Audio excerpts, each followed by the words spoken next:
சரி, எங்கே உட்காந்து பேசுகிறேன் அப்படின்னு பார்க்காதீங்க. இது என்னோட native place village. So content மட்டும் பாருங்க. ஓகே, ஃப்ரீலான்சிங் ரிலேட்டடாக ஒரு சில வீடியோஸ் போட்டிருக்கோம். போர்ட்ஃபோலியோ எப்படி கிரியேட் பண்ணுறது, லீட்ஸ்லாம் எங்கேருந்து கெட் பண்ணுறது அப்படின்னு ஒரு சில வீடியோஸ் போட்டிருக்கோம். இந்த வீடியோஸ் எப்படின்னா, ஓகே லீட்ஸ்லாம் எடுத்தாச்சு, அந்த கிளைண்ட்டை எப்படி அப்ரோச் பண்ணுறது, அப்ரோச் பண்ண கிளைண்ட்டை எப்படி கன்வெர்ட் பண்ணுறது அப்படின்ற ஒரு சில இன்சைட்ஸ் கொடுக்குறேன். இந்த வீடியோ கொஞ்சம் நாளாக கேட்டுட்டு இருந்தீங்க. ஸோ நம்ம இதையும் அப்லோட் பண்ணிவிடுவோம். ஓகே, ஃப்ரீலான்சிங்கில் ரொம்ப ஒரு இன்ட்ரெஸ்டிங்கான விஷயம் என்னென்னா, கிளைண்ட்ஸ் அப்ரோச் பண்ணி அவங்களை கன்வெர்ட் பண்ணுறது தான். இது ஒரு சைக்கிளாகவே இருக்கும். ஃபர்ஸ்ட் வந்து நீங்கள் ஒரு கிளைண்ட் அப்ரோச் பண்ணுவீங்க, எடுத்த உடனே யாரும் வேணும்னு சொல்லிட மாட்டாங்க. மேபி அவங்க சர்வீஸ் தேடிட்டு இருக்கலாம், இல்லை நீங்கள் என்ன சர்வீஸ் கொடுக்குறீங்கன்னா உங்களுக்கு தெரியாமல் இருக்கலாம். மேபி அவங்க ஒரு ஃபுல் டைம் எம்ப்ளாயி ஹையர் பண்ணலாம் அப்படின்னு நினச்சிட்டு இருக்கலாம். என்ன ஒரு மைண்ட் செட்டில் வேணா இருக்கலாம் இல்லையா. சைக்கிளே இருக்குன்னு சொன்னோம் இல்லையா. ஃபர்ஸ்ட் வந்து அவங்க அப்ரோச் பண்ணுவீங்க, ஃபாலோ பண்ணுவீங்க, 4 to 5 டைம்ஸ் ஃபாலோ பண்ணுவீங்க, நீங்கள் என்ன ஒர்க் பண்ணியிருக்கீங்கன்னு சொல்லுவீங்க. அதில் அவங்க மைண்ட் செட் மாறும். நீங்கள் ஃபாலோ பண்ண ஓகே கன்சிஸ்டண்ட்டாக ஃபாலோ பண்ணுறாங்க அப்படின்னு தெரியும்.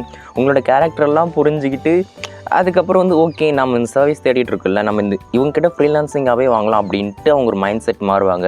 அதுக்கப்புறம் கடைசியில் நீங்கள் என்னென்ன சர்வீஸ் கொடுக்குறீங்க அப்படின்ட்டு அவங்ககிட்ட சொல்லி ப்ரைஸிங் ஃபிக்ஸ் பண்ணி அதுக்கப்புறம் வந்து அவங்கள வெல்கம் பண்ணி இந்த மாதிரி நிறைய ஒரு சைக்கிளே இருக்குதுன்னு சொல்லலாம். இந்த ஃப்ரீலான்சிங் கிளைண்ட் அப்ரோச் பண்ணி உள்ளே எடுத்துகிட்டு வரதே நம்ம ஒவ்வொரு ஸ்டெப்பாக பார்க்கலாம். இங்கே வந்து இனிஷியலாக நம்ம வந்து ஒரு ஃப்ரீலான்சிங் ஸ்டார்ட் பண்ணுறோம், இத்தனை நாள் நம்ம வந்து ஒரு கிளைண்ட் கிட்ட பேசுனதே இல்லைன்னா, இங்கே ஒரு நல்லா திக்கும் ஒரு கிளைண்ட் கிட்ட ஃபர்ஸ்ட் எப்படி ஸ்டார்ட் பண்ணுறது, என்ன பேசுகிறதுனே தெரியாது. கொஞ்சம் ஒரு 4-5 கிளைண்ட் கிட்ட பேசுனதுக்கப்புறம் ஓகே எப்படி பேசணும்னு தெரிய ஆரம்பிக்கும். அதுக்கப்புறம் அவங்ககிட்ட என்ன கொஷின் கேட்கணும்னு ஆரம்பிக்கும். எப்படி பேசுனா அவங்க வந்து கன்வெர்ட் ஆகுற மாதிரி இருக்காங்க தெரிய வரும்.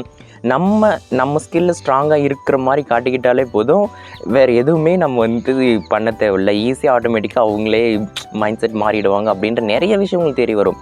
ஸோ இனிஷியலாக ஒரு கிளைண்ட் கிட்ட பேசுகிறது ஒரு கஷ்டமான விஷயம். நீங்கள் இந்த அது என்னது கம்யூனிகேஷனில் லேக் ஆகுறவங்களா இருந்தீங்கன்னா, என்ன தான் உங்களோட ஃப்ரீலான்சிங் வந்து பக்காவாக செஞ்சு கொடுத்தாலும், ப்ரைஸிங் அக்ரெசிவாக கொடுத்தாலும், கம்யூனிகேஷனில் வீக்காக இருந்தீங்கன்னா கண்டிப்பாக கன்வெர்ட் பண்ணுறது ரொம்பவே கஷ்டமாக இருக்கும். ஸோ ஒரு 10-15 பேர்கிட்ட கனெக்ட் பண்ணி உங்களோட கம்யூனிகேஷனை கேவலமாக காட்டி அதை ஃபர்ஸ்ட் ஃபிக்ஸ் பண்ணிவிடுங்க. அவங்ககிட்ட நல்லா போல்டாக பேசுகிற ஒரு மைண்ட் செட்டுக்கு வந்துட்டு அதுக்கப்புறம் கிளைண்ட்டை கன்வெர்ட் பண்ணுறது அப்படின்ற மைண்ட் செட்டுக்கு வாங்க. இதுதான் ஃபர்ஸ்ட் சொல்லணும். இந்த கம்யூனிகேஷனை ஃபிக்ஸ் பண்ணுங்கள். நீங்கள் பேசும்போது திக்கிக்கிட்டு பேசும்போது என்ன கொஷின் கேட்குறதுன்னு தெரியாமல் இருக்கிறது, எப்படி இனிஷியல் ஸ்டார்ட் பண்ணுறதுன்னு இருக்கிறது, இது எல்லாம் தள்ளி வைக்கணும். ஒரு 10 பேர்கிட்ட பேசி இது குவைட் நார்மல் ஆகிடுங்க. அதுக்கப்புறம் ஒரு ஃபுல் ஃப்ளட்ஜாக அவங்ககிட்ட பேசுகிற மாதிரி இறங்குங்க. இனிஷியலி எப்படி பேச போகிறோம், என்ன கேட்க போகிறோம், நம்ம எக்ஸ்பீரியன்ஸ் எப்படி சொல்ல போகிறோம், என்ன சொன்னால் அவங்க கன்வெர்ட் ஆவாங்க அப்படின்றத ஒரு லிஸ்ட் மாதிரி பண்ணிவிடுங்க.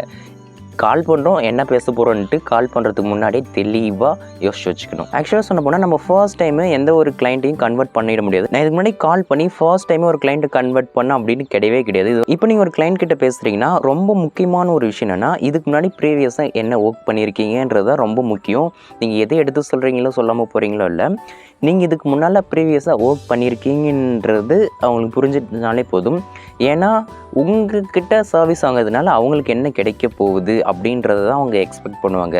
ஸோ நீங்கள் அதில் கொஞ்சம் நாலேஜாக இருக்கீங்க, அதில் ஆல்ரெடி ஒர்க் பண்ணியிருக்கீங்க அப்படின்ட்டு அவங்க ஃபீல் பண்ணாங்கனாலே ஓகே நம்ம ஃப்ரீலான்ஸர் கூட ஒர்க் பண்ணலாம்னு நினைப்பாங்க. அது மட்டும் இல்லாமல் ஃப்ரீலான்ஸர் கூட ஒர்க் பண்ணுறதுல ஒரு சில அட்வான்டேஜ் என்னென்னா, ஃப்ளெக்சிபிளாக இருக்கும். அதாச்சும் வந்து இப்போ ஒரு ஏஜென்சி ஒரு கம்பெனிக்கிட்ட அவங்க ஒர்க் எடுக்கிறதுக்கு உங்ககிட்ட எடுக்கிறதுக்கு என்ன டிஃப்ரென்ஸ் இருக்குன்னா, நீங்கள் வந்து டைமிங் கூட பார்க்க மாட்டீங்க. எல்லா ஃப்ரீலான்சர்னாலே மோஸ்ட்லி வந்து டைமிங் பார்க்க மாட்டாங்க. ஓகே எந்த டைம் வேணால் கரெக்ஷன் கொடுக்கலாம், மார்னிங் கொடுக்கலாம், ஈவினிங், நைட் கூட கொடுக்கலாம். என்னோடய ஃப்ரீலான்சிங் கிளைண்ட்ஸ்லாம் எனக்கு நைட்டு கூட கரெக்ஷன் கொடுப்பாங்க. எனக்கு அதில் ஒர்க் பண்ணுறது எந்த ஒரு பிரச்சனை இல்லை.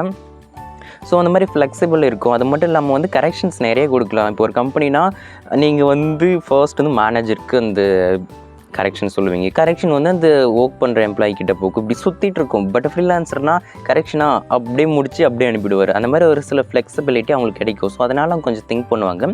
ஸோ ப்ரீவியஸாக இதை ஒர்க் பண்ணியிருக்கீங்க அப்படின்ட்டு அவங்களுக்கு புரிய வச்சிட்டிங்கனாலே மோஸ்ட்லி வந்து கன்வெர்ட் ஆகிறதுக்கு நிறைய சான்ஸ் இருக்குது.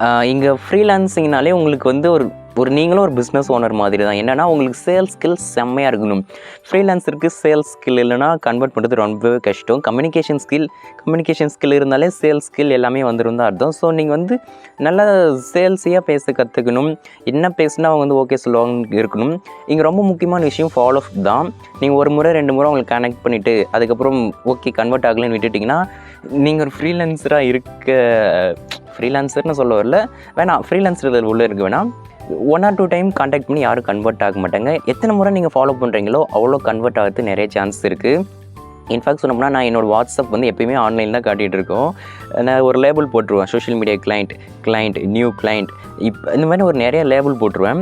அந்த லேபிளை கிளிக் பண்ணி ஓகே சோஷியல் மீடியா கிளைண்ட்டாக இவங்களெல்லாம் இன்றைக்கி ஃபாலோ பண்ணணும் அப்படின்ட்டு ஒரு 15-20 பேர் எப்பயுமே ஒரு அந்த லேபிள் வச்சுட்டே இருப்பேன். டெய்லியும் அவங்களுக்கு கால் போட்டுருவேன். இன்ஃபேக்ட் சொன்ன போனால் ஒரு கிளைண்ட் வந்து நான் ஒரு 32 டேஸ் ஃபாலோ பண்ணேன். அதுக்கப்புறம் ஒரு நாள் வந்து அவரே கால் பண்ணார், இங்கே பாருப்பா எனக்கு இந்த சர்வீஸ் வேணும்ன்ட்டு. 30 டேஸ் ஒரு நாள் விட்டு தான் அவ்வளோ ஃபாலோ பண்ணேன். ஏன்னா அவர் டென்ஷன் ஆகிடுவார். அப்படி ஃபாலோ பண்ணி ஒரு 31 டேஸ்க்கு அப்புறம் தான் அவரே கால் பண்ணார். இவ்வளோ ஃபாலோஅப் வந்து லாங்காக கூட ஆகும். நான் கம்பெனியில் ஒர்க் பண்ணும்போது ஒரு 2 மந்த்ஸ்க்கு அப்புறம் கூட ஒரு கிளைண்ட்டை ஃபாலோ பண்ணி கன்வெர்ட் ஆகியிருக்காங்க. ஸோ ஃபாலோ பண்ண அவங்க கன்வெர்ட் ஆகிறதுக்கு நிறைய சான்ஸ் இருக்குது. எடுத்தோடனே யாரும் வந்து சர்வீஸ் வேணுமோ அப்படின்னலாம் யாரும் வந்துட மாட்டாங்க. ஃப்ரீலான்சிங்காக இருக்கட்டும், இப்போ ஒரு ஏஜென்சியாகவே இருக்கட்டும்னாலும் அவங்களும் நிறைய ஃபாலோ பண்ணவங்க சேல்ஸ் டீமை தனியாக வச்சுருப்பாங்க. நிறைய பேர் கால் பண்ணுறது, பேசுகிறது, கன்வெர்ட் பண்ணுறது, நிறைய விஷயம் போயிட்டுருக்கோம். ஸோ ஃபாலோஅப் வந்து ரொம்ப முக்கியம். நீங்கள் நிறைய லீட்ஸை ஃப்ரெஷ் எடுக்கிறத விட ஆல்ரெடி இருக்கிற லீட்ஸை ஃபாலோ பண்ணிங்கனாலே கன்வெர்ட் ஆகிறதுக்கு நிறைய சான்ஸ் இருக்குது. ஓகே, இன்னும் ஒரு சில விஷயம் என்னன்னா, ஃப்ரீலான்சர்னால் உங்கள் வந்து ஒரு ஹோல் லிஸ்ட்டில் தான் வைப்பாங்க. நீங்கள் என்ன தான் போர்ட்ஃபோலியோ காட்டினாலும், என்ன தான் நீங்கள் ப்ரீவியஸ் ஒர்க் காட்டினாலும், உங்களுக்கு ஒரு 2-3 இயர்ஸ் ஆஃப் எக்ஸ்பீரியன்ஸ் இருந்தாலும் ஒரு வெயிட்டிங் லிஸ்ட்டில் வைப்பாங்க. ஏன்னா உங்களை விட பெட்டராக யாராச்சும் செஞ்சு கொடுக்குறவங்க இருக்காங்களா, இல்லை உங்களோட கம்மி ப்ரைஸில் செஞ்சு கொடுக்குறவங்க இருக்காங்களா அப்படின்னு பார்ப்பாங்க. இல்லை ஒரு ஃபுல் டைம் எம்ப்ளாயை வந்து நம்ம ஹையர் பண்ணிக்கலாமா அப்படின்னு நினச்சிட்டு இருப்பாங்க. இன்ஃபேக்ட் சொன்ன போனால் இப்போ ரீசெண்ட் டேஸில் நிறைய கம்பெனிஸ் என்ன பண்ணுறாங்கன்னா, ஒரு இன்ஹவுஸ்லேயே ஒரு பர்சனை ஹையர் பண்ணி வச்சுக்கலாம் அப்படின்னு நினைக்கிறாங்க. நான் அப்ரோச் பண்ண நிறைய கிளைண்ட் வந்து இல்லைப்பா நான் ஒரு இன்ஹவுஸ் பர்சனை தான் லுக் பண்ணிகிட்ருக்கேன் அப்படின்ட்டு சொல்ல ஆரம்பிச்சிட்டாங்க. ஏன்னா ஃப்ளெக்சிபிலிட்டி இருக்குது. அவங்களே வந்து ஓவராலாக அந்த ஒர்க்கை மேனேஜ் பண்ணிக்கிட்டோம், இன்ஹவுஸாகவே ஒருத்தவங்களை எடுத்துடலாம் அப்படின்னு நினைக்கிறாங்க. ஸோ அதுக்காக எல்லாருமே அப்படி இல்லை. இப்போ நிறைய பேர் ஃப்ரீலான்சிங்கும் பண்ண ஸ்டார்ட் பண்ணிட்டாங்க. நிறைய கம்பெனிஸ் வந்து ஃப்ரீலான்ஸரை வந்து ஒர்க் எடுத்துப்போம், நமக்கு இந்த ரிசல்ட் வரணும், அந்த ரிசல்ட்டை நம்ம வந்து ஃப்ரீலான்சர்கிட்டேருந்து கெட் பண்ணான்னா ஃபுல் டைம் எம்ப்ளாயிகிட்டேருந்து கெட் பண்ண அப்படின்னு நினைக்க ஆரம்பிச்சிட்டாங்க.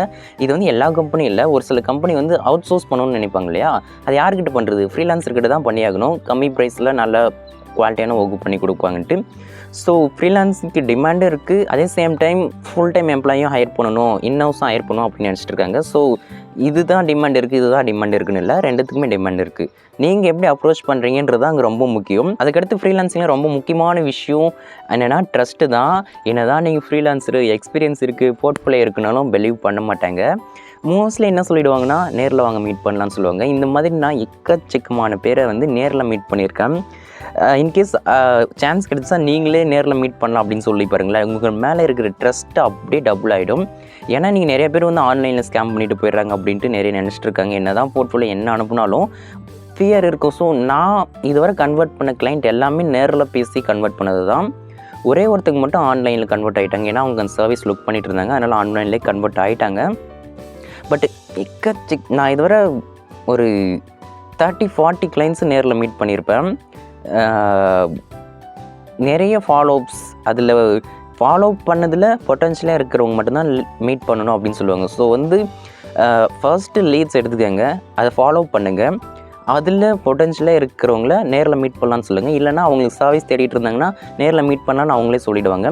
நேரில் போய் பேசும்போது தெளிவாக உங்களுக்கு என்ன தெரியுன்றதை தெளிவாக சொல்லிவிடுங்க. உங்களுக்கு அந்த இண்டஸ்ட்ரி சுற்றி நல்ல நாலேஜ் இருக்குது அப்படின்னு டெக்னிக்கலாக பேசுங்களேன். டெக்னிக்கலாக பேச ஆரம்பிச்சிங்கனாலே அவங்க கன்வெர்ட் ஆகிடுவாங்க. இதுக்கு முன்னாடி ப்ரீவியஸ் ஒர்க் என்ன பண்ணீங்க, அதனால் என்ன ரிசல்ட் எடுத்துகிட்டு வந்து கொடுத்தீங்க, ஷோகேஸ் பண்ணுறதுக்கு பெருசாக இல்லைனாலும் நீங்கள் பேசுகிறது நல்லா பேசிட்டிங்கனாலே போதும். ஸோ டெக்னிக்கலாக நல்லா பேசி அந்த ஒர்க்கை சுற்றி உங்களுக்கு எல்லாம் தெரியும்னு ஒரு தெரியும்னு மட்டும் பொய் சொல்லிடுறதில்ல. பொய் நல்லா இல்லை, நம்மளுக்கு அந்த விஷயம் தெரியும்னா தான் நம்ம ஃப்ரீலான்சிங் பண்ணவே ஸ்டார்ட் பண்ணுவோம் இல்லையா. ஸோ அந்த மாதிரி உங்களுக்கு தெரியும், அந்த டெக்னிக்கலாக பேசுகிறது, நல்லா என்ன பேசுனா கன்வெர்ட் ஆகுவாங்கன்னு பேசுகிறது, அவங்ககிட்ட கொஷின் கேட்டுகிட்டே இருக்கணும். இந்த இண்டஸ்ட்ரியில் இந்த பிஸ்னஸ் எப்போ ஸ்டார்ட் பண்ணீங்க, எத்தனை வருஷமாக இருக்குது, இதுக்கு முன்னாடி இந்த ஒர்க் பண்ணியிருக்கீங்களா யாராச்சும் வச்சு, இதுக்கு முன்னாடி யார் இங்கே சோஷியல் மீடியா ஹேண்டில் பண்ணுது, என்ன சர்வீஸ் கொடுக்குறீங்களோ அந்த மாதிரி இந்த மாதிரி கொஷின் கேட்டுகிட்டே இருங்க.